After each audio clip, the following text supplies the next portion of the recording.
அனைவருக்கும் வணக்கம். ஆகஸ்ட் 12ஆம் தேதி சூரிய கிரகணம் நிகழ உள்ளது. இந்த சூரிய கிரகணம் நிகழும் நேரம் என்ன? இந்த சூரிய கிரகணம் எங்கெல்லாம் தெரியும்? இந்த சூரிய கிரகணத்தின் போது பாதிக்கப்படக்கூடிய ராசிகள் என்ன, பரிகாரங்கள் என்ன? இந்த சூரிய கிரகணத்தின் போது நாம் செய்யக்கூடியவை என்ன, செய்யக்கூடாதவை என்ன என்பதை பற்றி விரிவாக நம்ம வீடியோல பார்க்க போறோம். வீடியோவை கடைசி வரைக்கும் ஸ்கிப் பண்ணாம பாருங்க. வீடியோக்குள்ள போறதுக்கு முன்னாடி இந்த வீடியோக்கு லைக் பட்டனை பிரசுக்குங்க. இப்ப அந்த சேனலுக்கு முதல் முறையா வரீங்கன்னா சப்ஸ்கிரைப் பட்டனை பிரஸ் பண்ணிக்கோங்க. அப்படியே பக்கத்துல இருக்கக்கூடிய பெல் ஐகான் பட்டனை பிரஸ் பண்ணிக்கோங்க. வாங்க வீடியோக்குள்ள போகலாம். சந்திரன் பூமியையும் பூமி சூரியனை சுற்றி வரும் நிலையில் சூரியன் பூமி இடையே ஒரே நேர்கோட்டில் சந்திரன் வரும்போது சூரியன் முழுவதுமாகவோ அல்லது பகுதியாகவோ மறைக்கப்படும் நிகழ்விற்கு சூரிய கிரகணம் என்று பெயர். இந்த நிகழ்வு அமாவாசை நாள் அன்று நிகழக்கூடும்.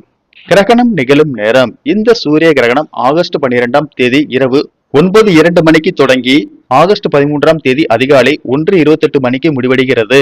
எங்கெல்லாம் தெரியும்? Greenland, Iceland, Spain, Portugal, Russia, வட அமெரிக்கா, அட்லாண்டிக் பெருங்கடல், பசிபிக் பெருங்கடல், ஐரோப்பா, ஆப்பிரிக்கா ஆகிய நாடுகளில் தெரியும். பரிகாரம் செய்ய வேண்டிய ராசிகள்: கடகம், சிம்மம், துலாம், மகரம், விருச்சகம், கும்பம். எளிய பரிகாரம்: கிரகண நேரத்தில் சூரியனுடைய மந்திரமான ஆதித்ய குருதயம் மற்றும் சிவனுடைய தோத்திரங்கள், சிவபுராணம், ருத்ரம் ஆகியவை சொல்லலாம்.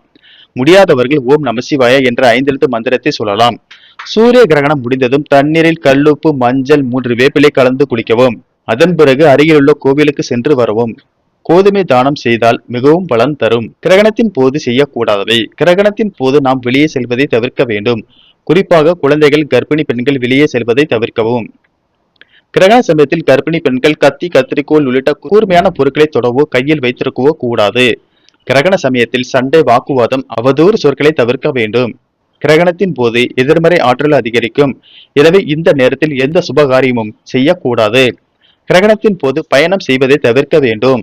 கிரகணத்தை வெறும் கண்ணில் பார்ப்பதை தவிர்க்க வேண்டும். கிரகணம் நடக்கும் நேரத்தில் வீட்டின் பூஜை அறை கதவை மூடி வைக்க வேண்டும். கிரகணத்தின் போது செய்ய வேண்டியவை: சூரிய கிரகணத்தின் போது இறை வழிபாடு செய்ய மிக ஏற்ற நேரம் ஆகும்.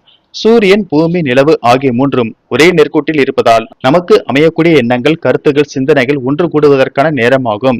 அந்த நேரத்தில் இறைவனை வழிபடுவதும் மந்திரங்களை உச்சரிப்பதும் சாதாரண நேரத்தில் கிடைக்கும் பலனை விட பல மடங்கு அதிகரிக்கும் என முன்னோர்கள் கூறியுள்ளனர். கிரகண நேரத்தில் உணவு வைத்திருக்கும் பாத்திரத்தில் தர்ப்பை புல் போட்டு வைக்க வேண்டும். கிரகணம் முடிந்த பின்னர் வீட்டை நன்கு கழுவி சுத்தம் செய்யவும். பிறகு கல்லுப்பு போட்ட தண்ணீரில் குளித்து சுவாமி படங்களை சுத்தம் செய்து விளக்கேற்றி இறைவனை வழிபட நன்மை உண்டாகும். நன்றி, வணக்கம்.